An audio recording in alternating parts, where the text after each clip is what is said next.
Hello everyone! I am the Crimson Cadaverous and this is Tank, and we're wishing you a very happy full moon in Aquarius, which peaks on August 22nd at 7:01 a.m. Central Time, and this is actually the second of two Aquarius full moons that we've experienced this Leo season, and it is actually the definition of a true blue moon.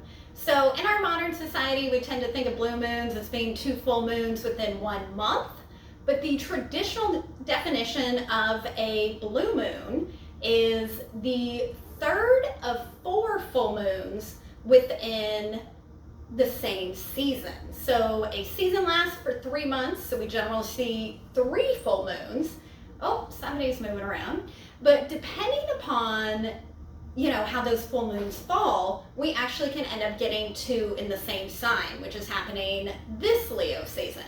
So yes, this is the second of 2 Aquarius full moons, and the first full moon was on July 23rd at the very beginning of Leo season, and it was 1 degree Aquarius, so it's almost like the beginning. And this one is 29 degrees Aquarius, so it's kind of like the end. This one is definitely all about closure. Full moons are all about release and rebirth, but we've got this added energy with this being a double full moon. So the thing about Aquarius is the rebellious humanitarian of the zodiac. They are very concerned about being just like this rugged individual that does things their own way, while at the same time being very concerned that the collective is taken care of and involving themselves in, that's my toilet running right now, wanted to say hello to us, involving themselves in, humanitarian efforts to make sure that the collective is taken care of. So in my opinion, this particular full moon is like the end of old ways of interacting with our community. So, we've obviously had a really tough 1.5 years or so. We keep being told, we're all in this together, but we're kind of in crisis mode, so sometimes it kind of feels like we're out there by ourselves. And I think this full moon is there to remind us that we're not alone in the world, but that we need to kind of be showing up differently in the world than how we've been showing up. We can't just be the rugged individual that just does things for themselves and, me. The way that we interact and the things that we do affect the people around us and affects the planet that we live on. So it's like this full moon, in my opinion, is us being able to take responsibility for that fact. So again, Aquarius is the rebellious humanitarian. They're very open-minded and innovative, which tends to make them a little unpredictable. So this energy can be a little unpredictable. But the thing about a full moon is it's about release and rebirth. So we want to contemplate what really needs to be released in our life, and how we need to rebirth ourselves into a better person. So we have a little bit of an exercise that we're going to do at the end of this, which is in conjunction with the exercise that we did on the first Aquarian full moon, which was on July 23rd. So I'm going to add a link to that in case you want to review that. But before we get to that, I want to talk about the cards that I pulled for today. So as y'all know, I'm a tarot card reader. I love doing tarot card readings for people. It's a wonderful way of just kind of getting some clarity on, whatever's going on in our unconscious that we, are unclear about. So I also like to pull cards for all of the lunar cycles just to help us kind of understand and contemplate what's going on with the lunar energy. So I pulled the cards right here, but I'm also going to put them up here in case you'd like to pause the video and meditate on them and their beautiful imagery. Always helps tell the story a little better for me to stare at the imagery. So the first card I pulled is the Star, and the Star is the card that represents Aquarius in the zodiac. So the Star is all about hope, faith, and regeneration. It is the card that directly follows the Tower in the Major Arcana. So the Tower is the card of like utter upheaval, of change, of, you know, things just literally like the tower crumbling down around you. So it can, you know, signify disaster. But the thing is, the star comes directly after it, so we know that there's always hope. Even if our tower crumbles around us, which, let's be honest, the last year and a half has kind of been our society crumbling around us, we still know that there's hope. We still have faith that, you know, we can heal and find peace in the world. And that's what the star is there to remind us of, because, you know, when the tower comes down, you know, you're standing in the middle of the field or whatever, the light of the star shines down on you and reminds you that not all is lost. So I definitely want to remind us all that not all is lost. You know, we've all had a very rough time recently for, you know, varying different degrees for different people depending upon your circumstances, but, you know, it's not been easy for anybody. And we just all need to kind of remember that, you know, we aren't alone. We all are kind of going through, you know, varying levels of this, and that there is hope. That's very important for us to remember. Which is why I pulled the Hope card from my Flowers of the Night Oracle deck, which is a deck that has imagery from flowers that bloom during the night. So there's a lot of like kind of like unconscious, you know, things that kind of hide from us during the day theme of that deck. So the affirmation on that Hope card is, I believe in a brighter tomorrow. And that's, again, exactly what the Star card wants to tell us. Of course, that's what the Hope card wants to tell us.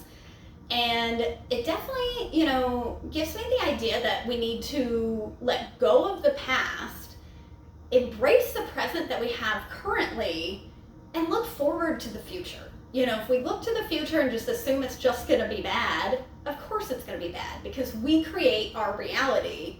And having hope that things can get better, that's the first step in making things better. So the last card that I pulled was the Three of Hats. And the Three of Hats is all about friendship and community and basically celebrating the people that are around you. And if we're in a stage, like I said with this blue moon, of ending the old ways of interacting with our community, we need to think of some ways that we can interact with our community that is more positive, and so that we can appreciate the people that are around us that are adding positive light into our lives. You know, it's a very unfortunate thing that people in the world really do want love, but a lot of times they're not willing to give it. You know, they're not willing to be, you know, open with somebody, but they want someone to be open with them. And in a way, right now, I kind of feel like the Three of Hats, you know, it's really just trying to tell us that we have these wonderful people in our lives. We have this wonderful community that, you know, is around us. We just need to be appreciating it. We need to be showing gratitude for the people that we have around us that are adding positive light into our life.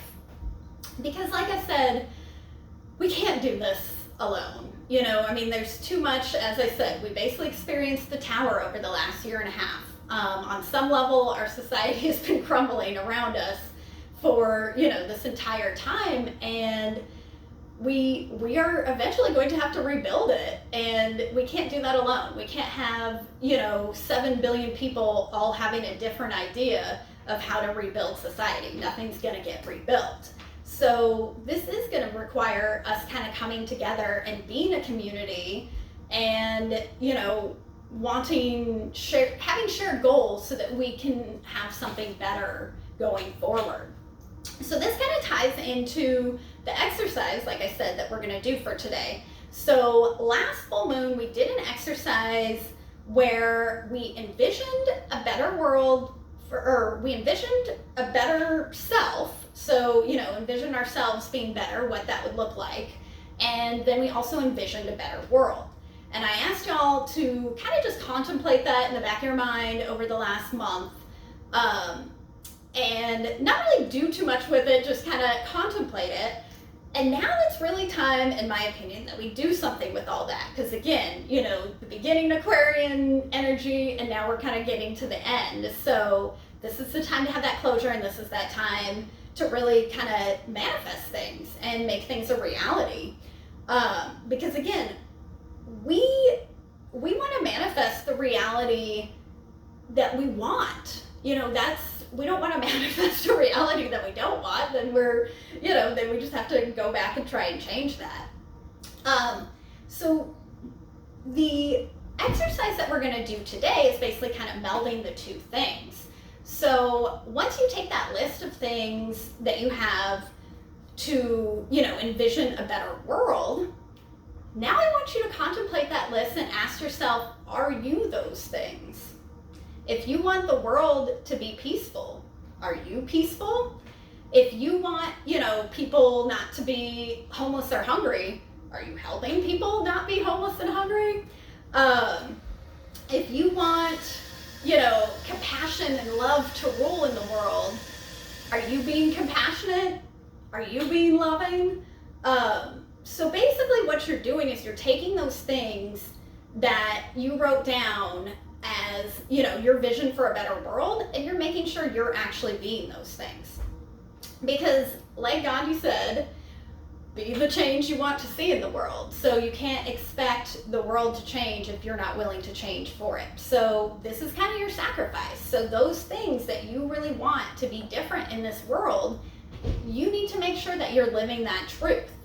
And, this Aquarian energy, that's all about the, humanitarian collective, this is here to help us really think about that. When the moon is full, it's at its brightest. So it's shining its light down on us. It's reflecting, and we're supposed to reflect as well. So this is our time, meditate before you do this, really get inside yourself and consider, if you want the world to be better, how are you going to be better? How are you going to manifest the reality that you want for society? And your first step is to manifest it within yourself. So, it's a pretty simple exercise that I put together today. That's kind of all I want you to do is just kind of think about your place in the world, how you're showing up in the world, and is the way that you're living the way you want the world to be.